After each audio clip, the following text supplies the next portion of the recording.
तो welcome back class ORS YouTube channel. आप सभी का स्वागत है। तो हम रोज़ाना की तरह आज का जो हमारा मॉक टेस्ट है वो मॉक टेस्ट नंबर आपका 7 है। इससे पहले मैंने 6 मॉक टेस्ट अपलोड कर दिया है। तो आज इसमें आपको इस क्लास में आपको साइंस, जीके, जीएस, रीजनिंग की आपकी प्रैक्टिस सेट कराई जाएगी। तो चलिए, आज का जो क्लास है वह धुआंधार क्लास होने वाला है, क्योंकि इसमें हम कम समय में ज़्यादा क्वेश्चन करने की कोशिश करेंगे। तो चलिए शुरू करते हैं। पहला क्वेश्चन देखिए क्या पूछ रहा है आपसे कि डेसिबल किसकी इकाई है। डेसिबल जो है वह किसकी इकाई है। डेसिबल आपकी किसकी इकाई है। तो डेसिबल जो है किसकी इकाई है। तो डेसिबल से क्या मापा जाता है। तो ध्वनि की तीव्रता। क्या, तो डेसिबल से आपकी ध्वनि की तीव्रता मापी जाती है। एक डेसिबल बेल का क्या, तो एक डेसिबल जो होता है, एक डेसिबल क्या होता है, ये आपका 10वां भाग होता है। क्या, तो एक डेसिबल जो होता है आपका, ये 10वां आपका भाग होता है। तो डेसिबल किसकी इकाई है, तो आपकी ध्वनि की तीव्रता की। ऑप्शन नंबर बी हमारा करेक्ट हो जाएगा। और एंगस्ट्रॉम से क्या मापते हैं। एंगस्ट्रॉम से क्या मापते हैं। तो आवृत्ति है, तरंग दैर्ध्य है, आवर्तकाल है या समय है। तो क्या एंगस्ट्रॉम से क्या क्या मापते हैं। तो एंगस्ट्रॉम से हम क्या मापते हैं। तो आपका तरंग दैर्ध्य। तरंग दैर्ध्य प्रकाश रंग निर्धारित होता है। तरंग दैर्ध्य से अलग अलग रंग के प्रकाश तरंग दैर्ध्य अलग अलग होते हैं। लाल रंग का प्रकाश का तरंग दैर्ध्य जो होता है वो आपका सर्वाधिक होता है और बैगनी रंग का सबसे कम होता है। और इसमें देखिए पहले क्वेश्चन में बताता हूँ कि ध्वनि की गति ठोसों में सर्वाधिक, सबसे गैसों में न्यूनतम होती है। क्या, तो जो ध्वनि की गति होती है, पहले क्वेश्चन में बता रहा हूँ कि जो ध्वनि की गति होती है और ठोस में आपकी अधिक होती है और गैस में आपकी न्यूनतम होती है। और फिर देखिए तीसरे नंबर की ओर बढ़ते हैं। क्या कह रहा है, गुरुत्वाकर्षण का नियम किसने दिया था। तो गुरुत्वाकर्षण का नियम किसने दिया था। तो न्यूटन ने, डाल्टन ने, रदरफोर्ड ने या एडिसन ने। तो गुरुत्वाकर्षण का नियम जो दिया था वह किसने दिया था। तो न्यूटन ने दिया था। न्यूटन ने दिया था गुरुत्वाकर्षण। यह एक दूसरे को, गुरुत्वाकर्षण वैसे है क्या, तो गुरुत्वाकर्षण यह एक दूसरे की ओर आपका आकृष्ट होने की प्रवृत्ति है। दो पिंडों के बीच लगने वाले आकर्षण बल को हम पिंडों का द्रव्यमान व गुणनफल के बीच की दूरी का व्युत्क्रमानुपाती होता है। जिसमें आपका देखिए क्या होता है, तो आपका एफ बराबर क्या होता है, फोर्स बराबर क्या होता है, तो जी M1, क्या, M1 माइनस M2 बटे क्या होता है, तो आर स्क्वायर होता है। जिसमें आपका जी क्या होता है, तो जी हमारा गुरुत्वाकर्षण स्थिरांक होता है, एफ हमारा बल होता है, M1 हमारा क्या, तो प्रथम प्रथम प्रथम द्रव्यमान होता है, M2 आपका द्वितीय द्रव्यमान होता है और आर स्क्वायर क्या होता है, तो दोनों पिंडों के बीच की दूरी होता है। ये होता है। आगे बढ़ते हैं देखिए। फिर क्या कह रहा है चौथा नंबर, स्टील में कार्बन की मात्रा बढ़ाने से क्या परिणाम होता है। तो हार्डनेस में वृद्धि होती है, या मेलेबिलिटी में वृद्धि होती है, या डिक्लेलिटी में वृद्धि होती है, या स्ट्रेंथ में वृद्धि होती है। तो किस में होती है चौथे का। तो आपका जो स्टील में कार्बन की मात्रा बढ़ाने से क्या परिणाम होता है, तो आपका क्या, हार्डनेस में वृद्धि हो जाती है। क्या, हार्डनेस यानी वो कठोर में उसकी वृद्धि हो जाती है। ऑप्शन नंबर पहला चौथे का करेक्ट हो जाएगा।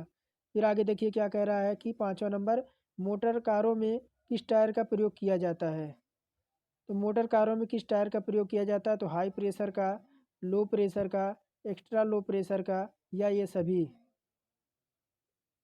तो मोटर कारों में किस टायर का प्रयोग किया जाता है, तो आपका लो प्रेशर का।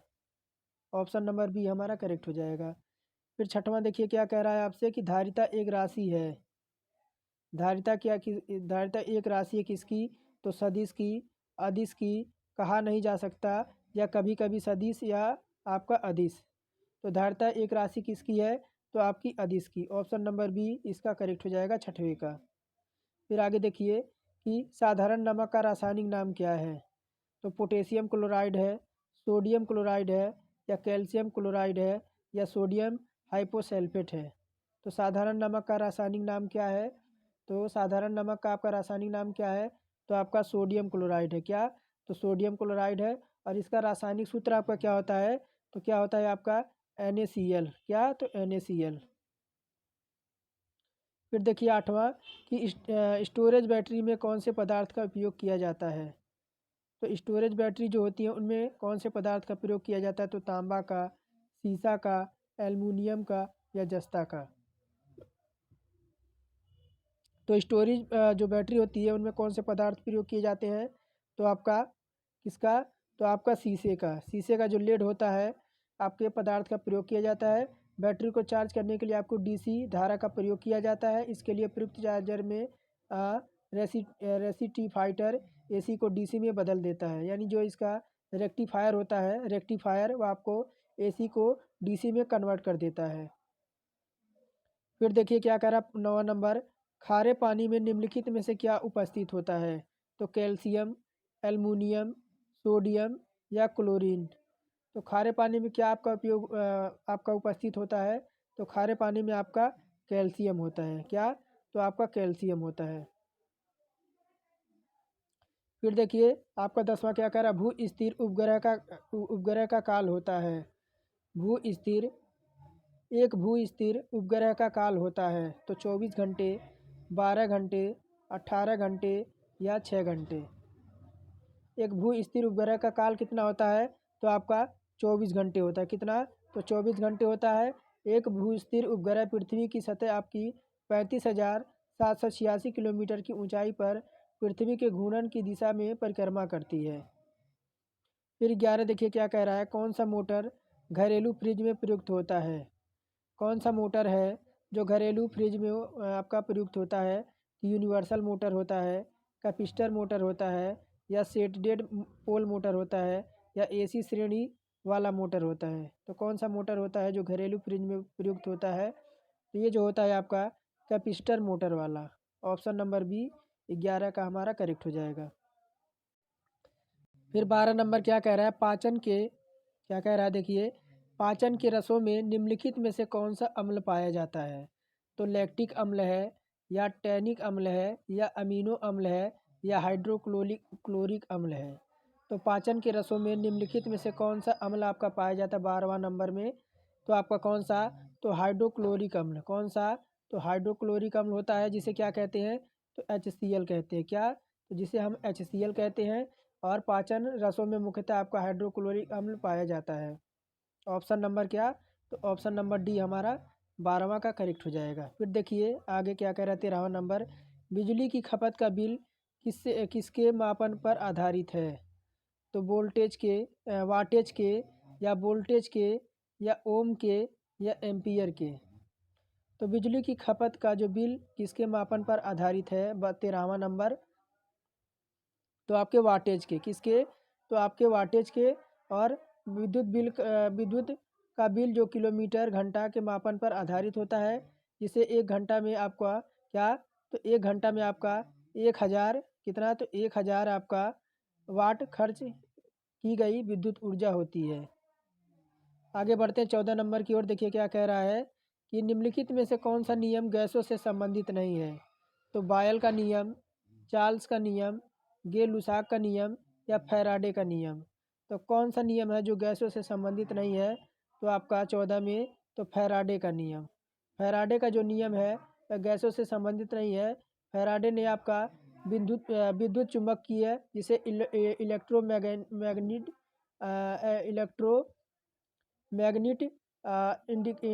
इंडिकेशन का नियम दिया था। और वायल का जो नियम है वह स्थिर ताप पर गैस का निश्चित द्रव्यमान आपका क्या होता है? तो आपका P समानुपाती 1/V जो है किसका है? ये आपका वायल का नियम है। फिर देखिए थोड़ा सा सही नहीं आया है, आप एडजस्ट कर लीजिएगा। वैसे दिखाई दे रहा है 15 नंबर में, निम्नलिखित में से कौन सा पदार्थ प्रकृति रूप से खट्टा है? तो चीनी है, चूना है, बेकिंग पाउडर है या सिरका है। तो कौन सा पदार्थ होता है जो प्राकृतिक रूप से खट्टा होता है 15 नंबर में? तो कौन सा होता है? तो आपका सिरका। सिरका तो ऐसा कोई नहीं होगा जो जिसने सिरका ना खाया हो, या तो अगर नहीं भी खाया होगा तो चाउमीन में आप देखते चाउमीन में जो सिरका डाला जाता है वही होता है। तो सिरका प्राकृतिक रूप से खट्टा होता है क्योंकि सिरका में आपका क्या होता है? तो एस्टिक अम्ल होता है। क्या? तो आपका इसमें आपका एस्टिक अम्ल होता है। एस्टिक अम्ल आप तो होता है सिरके में। फिर आगे देखिए क्या कह रहा है 16वां नंबर, कि निम्नलिखित में से कौन सी धातु प्रकृति में मुक्त अवस्था में पाई जाती है? तो सोना है, चांदी है, सोडियम है या तांबा है। तो प्रकृति में मुक्त अवस्था में क्या पाया जाता है 16 नंबर में? तो आपका सोना। सोना जो है प्रकृति में मुख्य अवस्था में पाई जाती है क्योंकि आपकी कम सक्रिय होती है, जबकि सोडियम और कैल्शियम इत्यादि जो होते हैं ये आपके सक्रिय अवस्था में पाए जाते हैं।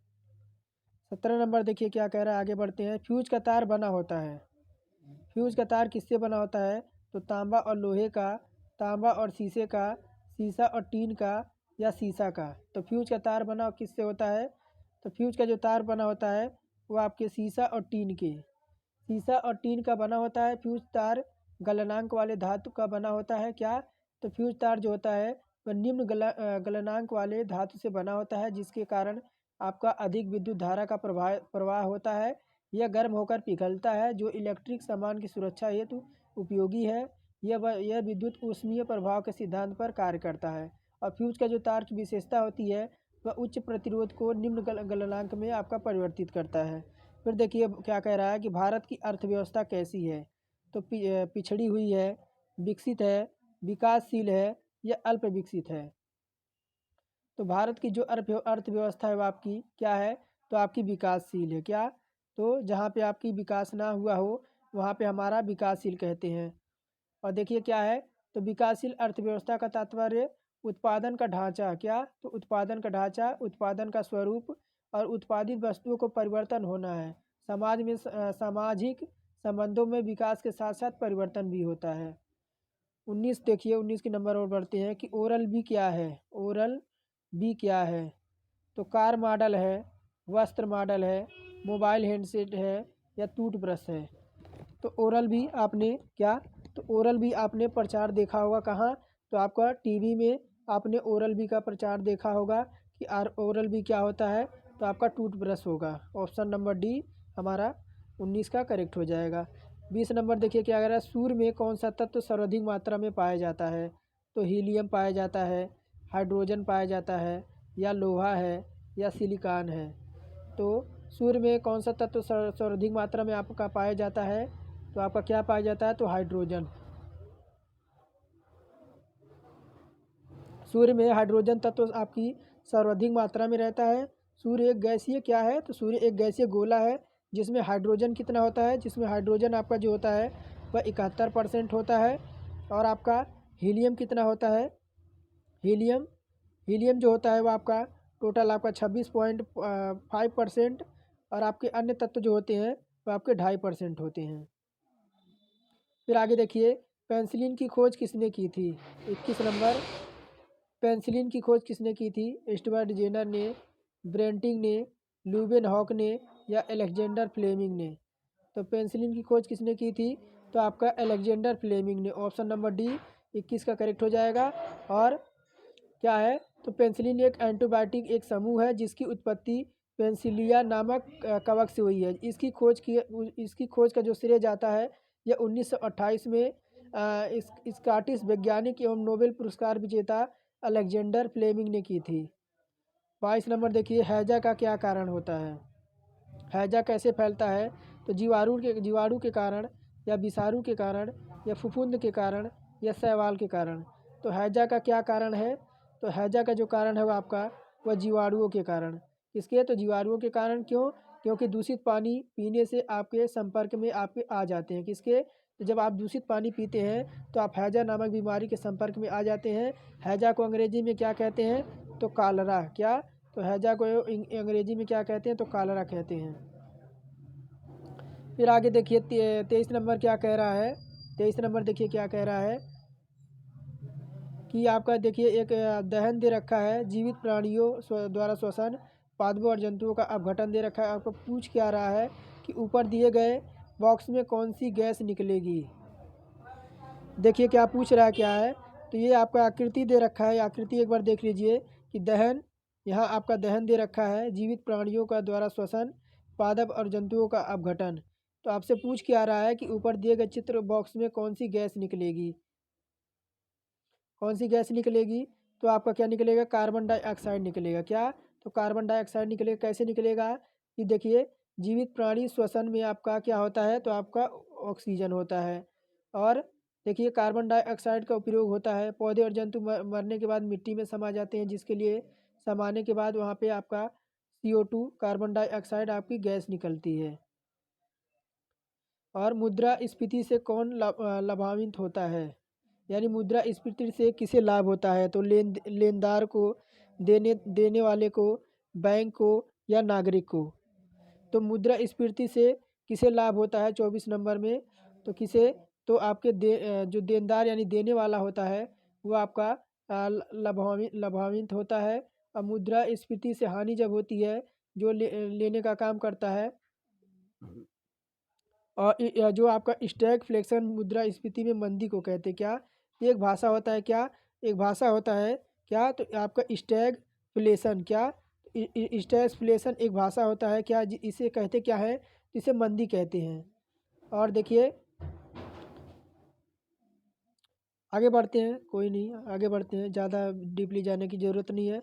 और देखिए 5वां नंबर क्या कह रहा है कि विश्व पर्यावरण दिवस कब मनाया जाता है। विश्व पर्यावरण दिवस कब मनाया जाता है, तो विश्व पर्यावरण दिवस कौन नहीं जानता कि 5 जून को विश्व पर्यावरण दिवस मनाया जाता है। फिर आगे देखिए 26 नंबर, पेडोलॉजी का अध्ययन किया जाता है, तो चट्टान का, बीमारी का, मृदा का, या प्रदूषण का। तो पेडोलॉजी में क्या, तो पेडोलॉजी में आपके किसके, तो मृदा यानी मिट्टी का अध्ययन किया जाता है, जिसे हम पेडोलॉजी कहते हैं।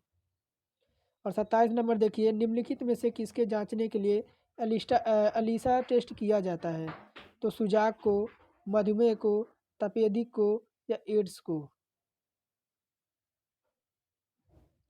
तो एलिसा टेस्ट में क्या, 27 नंबर में, तो आपका एड्स जांच के लिए आपका एलिसा परीक्षण परीक्षण आपका किया जाता है। जैसे आपका HIV, क्या, तो HIV ह्यूमन एंटीवायरस।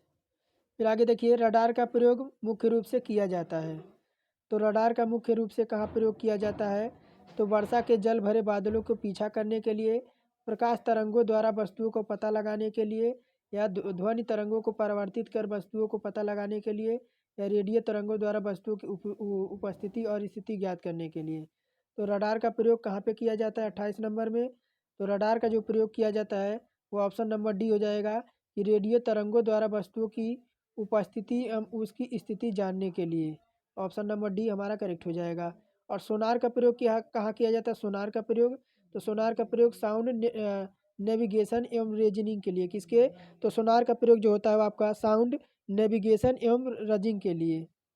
फिर 29 नंबर देखिए क्या कह रहा है कि पृथ्वी की जुड़वा बहन कहा जाता है। पृथ्वी की जुड़वा बहन किसे कहा जाता है, प्लूटो को, बुध को, शुक्र को, या मंगल को। तो पृथ्वी का जुड़वा बहन किसे कहते हैं, तो शुक्र को कहते हैं, किसको, तो शुक्र को कहते हैं। और सौर मंडल का सर्वाधिक गर्म आपका शुक्र ही ग्रह है, कौन सा, तो सौर मंडल का सर्वाधिक आपका गर्म ग्रह कौन सा है, तो शुक्र है। और सौर मंडल का सर्वाधिक ठंडा ग्रह कौन सा है, तो आपका वरुण है, कौन सा, तो आपका वरुण है। और सुबह का तारा और शाम का तारा किसे कहते हैं, तो शुक्र को ही कहते हैं, किसको, तो भोर का तारा और शाम का तारा आपको शुक्र को ही कहते हैं। और सर्दी जो आपका चमकीला ग्रह है वह शुक्र को ही कहते हैं। तो देखिए एक से ही आपके 5 या 6 क्वेश्चन बन गए, एक ही आपके 29 नंबर से ही आपके 4-5 क्वेश्चन निकल के आ गए। फिर देखिए आगे 30 क्या पूछ रहा है, 30 नंबर क्या पूछ रहा है आपसे, रडार है, रडार कप किस खेल से संबंधित है, तो फुटबॉल से है, गोल्फ से है, बैडमिंटन से है, या क्रिकेट से है। तो रडार कप किस खेल से संबंधित है, तो रडार कप आपका किससे संबंधित है, तो आपका गोल्फ से, क्या, तो गोल्फ से। ऑप्शन नंबर बी हमारा करेक्ट हो जाएगा। आधुनिक आधुनिक जो गोल्फ का खेल है वह सर्वप्रथम आपका स्कॉटलैंड में आपका शुरू हुआ था, कहाँ, तो आपका स्कॉटलैंड में। स्कॉटलैंड में ये जो आपका आधुनिक खेल आपका जो आपका गोल्फ है ये आपका शुरू हुआ था। फिर देखिए क्या कह रहा है, 3 के प्रथम 5 गुणजों का औसत क्या होगा। 3 के प्रथम क्या, तो 5 गुणजों का औसत होगा। 3 के 5 आपके गुणज निकालेंगे कौन कौन से हो जाएगा, देखिए मैं यहाँ बताता हूँ। 3 के प्रथम 5 गुणजों का औसत पूछ रहा है, तो क्या हो जाएगा, 3 हो जाएगा, 6 हो जाएगा, और 9 हो जाएगा, प्लस 12 हो जाएगा, प्लस कितना हो जाएगा, तो 15 हो जाएगा।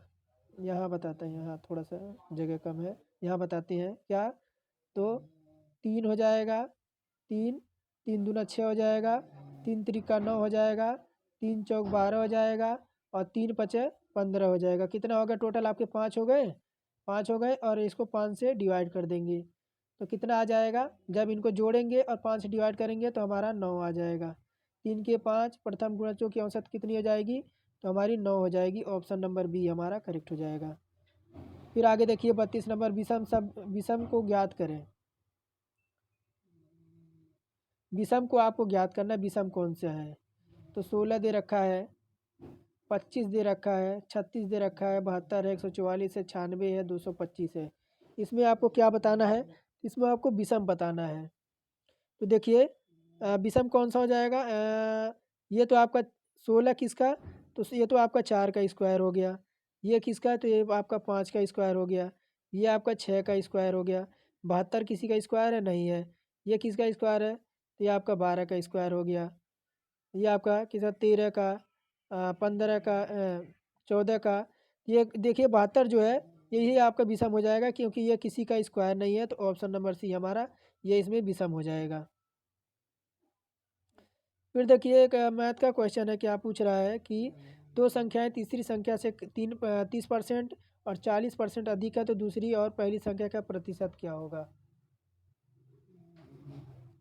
प्रतिशत की पूछ रहा है, तो निकलेगा क्या, तो देखिए इसका निकलेगा क्या, कौन सा है, तो 33 है, निकलेगा क्या, तो आपका निकलेगा क्या, तो 92 सही 6/7%। कैसे निकलेगा, तो पूछ कह रहा है 30% क्या, तो 130 हो जाएगा। और बटे में क्या हो जाएगा, 40% दे रखा है तो 140 हो जाएगा। और इंटू क्या करेंगे, आपका 100% से गुणा कर देंगे। काटे पीटेंगे तो हमारा 92 सही 6/7% हमारा निकल के आ जाएगा। फिर आगे देखिए आपका वर्क टाइम एंड वर्क से आपका क्वेश्चन है। ये किसी को 20 दिन में काम करता है, ये किसी काम को 20 दिन में क्या है, ये किसी काम को 20 दिन में करता है एवं बी उसी काम को 30 दिन में करता है, तो दोनों मिलकर उसी काम को कितने दिन में करेंगे। कौन देखिए क्या है, मैं आपको यहाँ क्या है, तो 20 दिन में काम करता है कितना, और बी जो है आपका 30 दिन में काम करता है। ये 20 दिन में क्या, तो देखिए एक इधर आपका एक एक आपका सूत्र निकलता है क्या, ए इंटू बी और ए प्लस बी का, ये सूत्र आपका निकलता है। इसी पे हम रख देंगे इधर 20 + 30 हो कितना जाएगा, तो 600/50। काटे पीटेंगे तो कितना आएगा, तो 12 आ जाएगा। यहाँ से देखिए इसको काट देंगे, अब 12 × 5 = 60 निकल के क्या आ जाएगा, ऑप्शन नंबर ए हमारा करेक्ट हो जाएगा।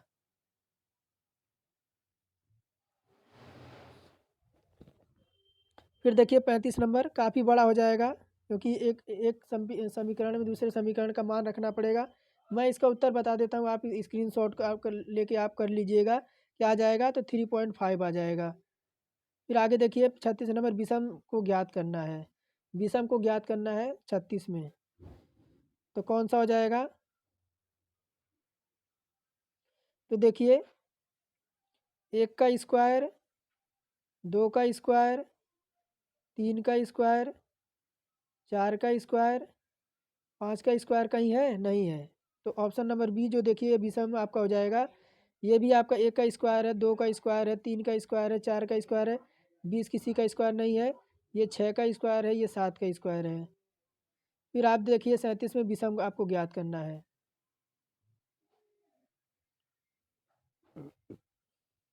तो देखिए ये 8, देखिए 8 किसका है, तो आप 8 जो है आपका 2 का क्यूब है। 27 3 का क्यूब है, और ये किसका और 64 है किसका,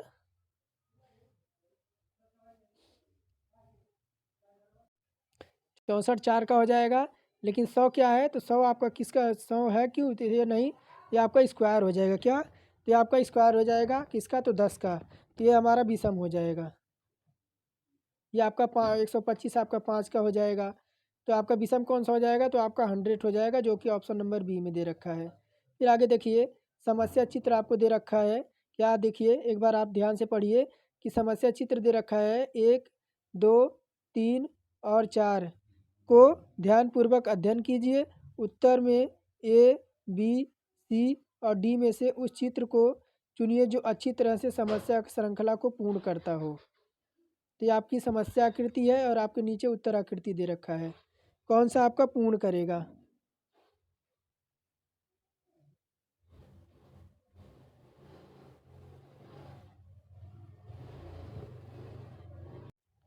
कौन सा पूर्ण करेगा? समस्या चित्र दे रखा है, इधर आपका उत्तर आकृति दे रखा है। कौन सा पूर्ण करेगा? तो एक मिनट, कौन सा? तो देखिए, एक बार ये इधर तीर आया है, फिर आमने सामने आया है, फिर ये इधर गया है, ये फिर इधर गया है, ये इधर गया है, तो फिर आना किधर चाहिए? तो ये इधर सीधे आना चाहिए। क्यों? ये देखिए, यहाँ से कितना घूमा है, तो यहाँ से आपका 45 डिग्री, फिर आपका कितना घूमा है, यहाँ से भी 45 डिग्री, फिर यहाँ से 45 डिग्री घूमेगा। कहाँ पे आएगा? तो ऑप्शन नंबर डी हमारा जो है, इसमें हमारा ऑप्शन नंबर डी करेक्ट हो जाएगा। आगे बढ़ते हैं, फिर आगे बढ़ते हैं। देखिए क्या आपको दे रखा है 59 नंबर में कि बाएं तरफ दो शब्द को जोड़ा दिया गया है जिनमें एक स्पष्ट संबंध है। चिन्ह के दाईं तरफ से एक शब्द दिया गया है, वह शब्द ज्ञात कीजिए। दिए गए शब्दों के बीच उसी प्रकार का संबंध है जैसे दिए गए शब्दों को जोड़ में है। तो मेनू का भोज दे रखा है और कैटलॉग का क्या हो जाएगा? मेनू का भोज दे रखा है और कैटलॉग का क्या हो जाएगा? तो पुस्तक है ऑप्शन में, नोटबुक है, समाचार पत्र है या लाइब्रेरी है? तो क्या हो जाएगा? तो आपका लाइब्रेरी हो जाएगी। क्या? तो लाइब्रेरी हो जाएगी। मेनू में आपका, जब आप देखिए, जब आप कहीं भोजन करने होटल में जाएंगे तो वहाँ आपको मेनू मिलेगी। मेनू देखने देखने में आपको पता चलेगा इसमें खाने में क्या क्या है। उसी प्रकार कैटलॉग जब देखेंगे तो कैटलॉग कहाँ मिलती है? तो आपकी लाइब्रेरी में। फिर देखिए 60 नंबर, देखिए निम्नलिखित चित्र को ध्यान से समझिए और प्रश्न को उत्तर दीजिए। पूछ क्या रहा है कि उस संख्या को ज्ञात कीजिए जो सभी आकृतियों में उपस्थित है। तो आपका 8 है, 2 है, ऑप्शन में 5 है और 9 है। तो उस संख्या को ज्ञात करें जो सभी आकृतियों में आपका क्या है? तो उपस्थित है। तो कौन सा है 60 नंबर में? तो कौन सा है आपका?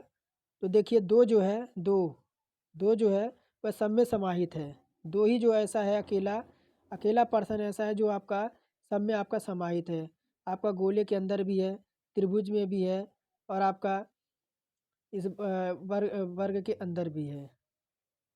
फिर आगे बढ़ते हैं। देखिए निम्नलिखित में से कौन सा आरेख है जो धातु, लोहा और क्लोरीन के संबंधों को सबसे अच्छी तरह दर्शाता है? गोले का आकार उपर्युक्त की अपेक्षा आकार नहीं दर्शाता है। तो कौन सा है जो धातु, लोहा और क्लोरीन को आकार को दर्शाता है? 61 नंबर में।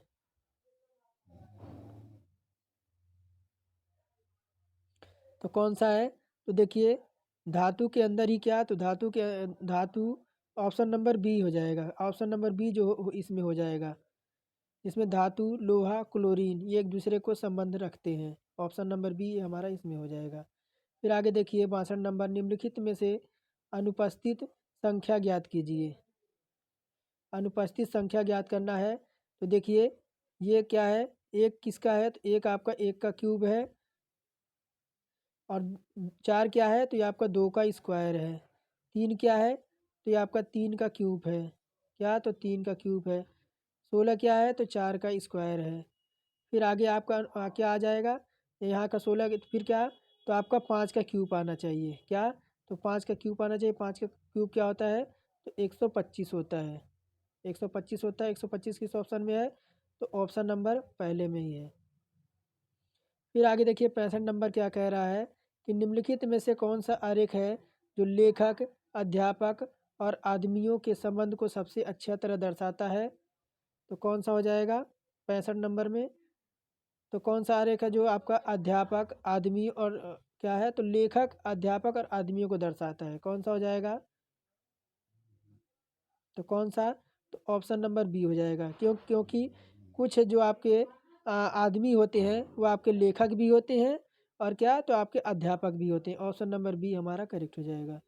फिर आगे देखिए क्या कह रहा है 66 नंबर, दिशा निर्देश से आपके क्वेश्चन है कि फोटोग्राफ में एक महिला की ओर संकेत करते हुए राम ने कहा, वह मेरे दादा के एकमात्र पुत्री की लड़की है। वह महिला राम के रिश्ते में क्या है? तो चचेरी बहन है ऑप्शन में, बहन है, मामी है या भांजी है। तो फोटोग्राफ में एक महिला की ओर संकेत करते हुए राम ने कहा कि वह मेरे दादा के यानी मेरे दादा के एकमात्र पुत्र यानी उसके पिता के लड़की की लड़की यानी उसके पिता की लड़की वह महिला राम से क्या क्या रिश्ता में क्या लगेगी, तो उसकी भांजी लगेगी। क्या?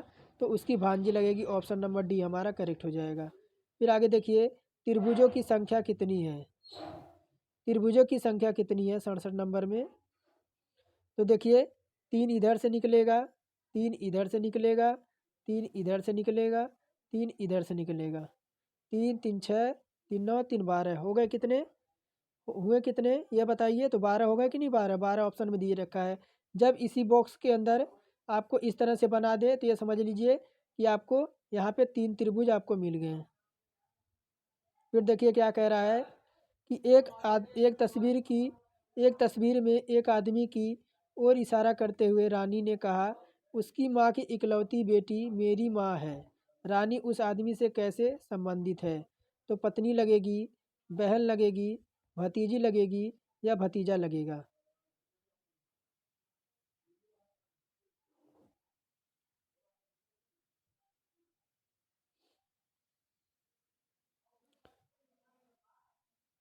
तो क्या लगेगी?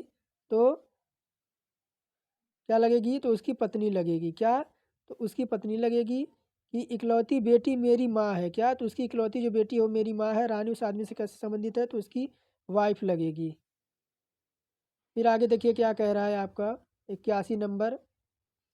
जो ज़रूरत नहीं है मैंने जो जो आपकी ज़रूरत की नहीं है मैंने उस ऑप्शन को काट रखा है। फिर आगे हम 81 नंबर की ओर बढ़ते हैं। देखिए क्या कह रहा है कि नीचे दिए गए जानकारी के आधार पर सवालों को जवाब दीजिए। यदि आपको प्लस है तो गुणा और माइनस है तो प्लस, गुणा है तो भाग और भाग है तो माइनस। तो आपको सॉल्व ये करना है। क्या सॉल्व करना है? मैं सीधे आपको रख के दिखाता हूँ। क्या है? तो 15 है। गुणा को क्या बोल रखा है? तो गुणा को भाग और 5 हो जाएगा, और भाग को क्या? माइनस, और गुणा को क्या? 3 है। प्लस को क्या कह रखा है? तो प्लस को आपको क्या? तो प्लस को गुणा कह रखा है। और फिर क्या कह रहा है? फिर माइनस को क्या कह रहा है? माइनस को क्या कह रहा है? माइनस को प्लस कह रहा है। ये है। इसको सॉल्व करेंगे, यहाँ से काटेंगे तो 5 या 15 हो जाएगा। इधर 3 आ जाएगा, इधर 3 आ जाएगा, इधर गुणे 1 प्लस 1 ये हो जाएगा। 3 से 3 जब आपका कट जाएगा तो 1 मिनट, 3 एक कम 3, हाँ ये 1 मिनट, अरे कट गया। तो इधर देखिए 5 से जब इसको काटेंगे तो ये 3 बार कटेगा, और इधर कितना है? तो -3 है। और जब उसके बाद फिर हम बोर्ड मास के अकॉर्डिंग सॉल्व करेंगे। 3 एक कम इधर, इसको 3 से 3 मल्टीप्लाई कर इधर आपका जब ये 3 आया तो 3 से जब 3 गुणा होगा तो 3 आएगा, और इधर हमारा कितना बचा? तो +1 बचा। ये 3 से 3 कट जाएगा तो आएगा क्या? तो हमारा 1 आएगा। 1 किस में है? तो ऑप्शन नंबर डी में है। ऑप्शन नंबर डी हमारा करेक्ट हो जाएगा। फिर आगे देखिए 82 नंबर क्या दे रखा है कि बयान को पढ़ें, दिए गए विकल्प में से एक निष्कर्ष को चयन करें। सभी बोतलें पेंसिल हैं। क्या? तो सभी जो बोतल हैं, ये बी है आपका, बोतल हो गया। ये क्या है? ये आपकी पेंसिल हो गई। ये आपकी पेंसिल हो गई। फिर क्या कह रहा है कि कोई बोतल स्कूल नहीं है, यानी ये आपका बोतल हो या कोई बोतल जो है आपका, ये आपका स्कूल हो गया। ये आपका स्कूल हो गया। फिर निष्कर्ष क्या कह रहा है कि कोई बोतल स्कूल नहीं है। कोई बोतल जो है, यहाँ बोतल है, ये आपका स्कूल है। कोई निष्कर्ष नहीं है। अ, ये तो आपका बिल्कुल सत्य कह रहा है। फिर क्या कह रहा है? कोई स्कूल बोतल नहीं है। क्या? तो आप यहाँ देखिए, नेगेटिव नेगेटिव मार्किंग नहीं रहेगी, ये आपका रॉन्ग हो जाएगा। कुछ पेंसिल स्कूल हैं, कुछ पेंसिल स्कूल है, नहीं है, ये भी हमारा कट जाएगा। केवल अनुसरण हमारा एक जो है हमारा केवल अनुसरण करता है। ऑप्शन नंबर ए हमारा करेक्ट हो जाएगा। फिर देखिए क्या कह रहा है 83 नंबर, कि बयान को पढ़े, दिए गए विकल्प में से एक निष्कर्ष को चयन करें। कि सभी देश जिले हैं। क्या? जो सभी देश हैं, ये मान लीजिए आपका देश हो गया। सभी देश जो क्या है, सभी देश जो है आपके, वह क्या है? तो जिले हैं। ये आपका जिला हो गया। सभी देश आपके ज़िले हो गए। और क्या कह रहा है, सभी देश ज़िले हैं और कुछ गांव आपके ज़िले नहीं हैं, यानी कुछ गांव जो है आपके वह ज़िले नहीं हैं। क्या कह रहा है, कुछ गांव ज़िले नहीं हैं, यानी कुछ गांव जो हैं वह आपके ज़िले नहीं हैं। कुछ गांव आपके क्या हैं, तो ज़िले नहीं है, ये आपका गांव हो गया। कुछ गांव यानी ज़िले नहीं है, यानी कुछ गांव है जो ज़िले हैं, बाकी कुछ गांव है ऐसे हैं जो आपके ज़िले नहीं हैं। बाकी देखिए निष्कर्ष क्या कह रहा है, सभी देश गांव हैं। सभी देश जो है आपके वह गांव हैं। कहीं आपको नज़र आ रहा है, नहीं आ रहा है, तो ये तो आपका कट जाएगा। फिर निष्कर्ष दूसरा क्या कह रहा है, कुछ देश गांव हैं। कुछ देश जो है वह आपके गांव है। देश आपका यहाँ है, गांव यहाँ है, आपका कोई मेंशन नहीं है, तो ये भी हमारा कट जाएगा। फिर तीसरा नंबर क्या कह रहा है, कुछ गांव देश नहीं है। क्या, तो कुछ गांव जो है आपके देश नहीं है, थोड़े से हिस्से हैं। ये आपका रोंग दे रखा है, तो ये तो हमारा होगा नहीं। फिर देखिए पाँचवा नंबर, कुछ ज़िले गांव नहीं है। फिर आपका नेगेटिव दे रखा है, ये भी नहीं होगा। तो क्या आगा, तो कोई भी आपका निष्कर्ष जो है अनुसरण नहीं करता। ऑप्शन नंबर ए हमारा करेक्ट हो जाएगा। फिर आगे बढ़ते हैं, देखिए क्या कह रहा है 84 नंबर में, 1 2 3 4 विकल्प में से एक्स को पूरा करेगा, यानी इस आकृति को कौन सा आपका पूरा करेगा। तो कौन सा आपका पूरा करेगा। अगर हम इसको रख दें ऑप्शन नंबर ए को, ये इसको देखिए, इसको यहाँ रख दें और ये दोनों इधर जाएगा, तो ये हमारा जो है ऑप्शन नंबर पहला इसमें निष्कर्ष को पूरा करेगा, ए नंबर।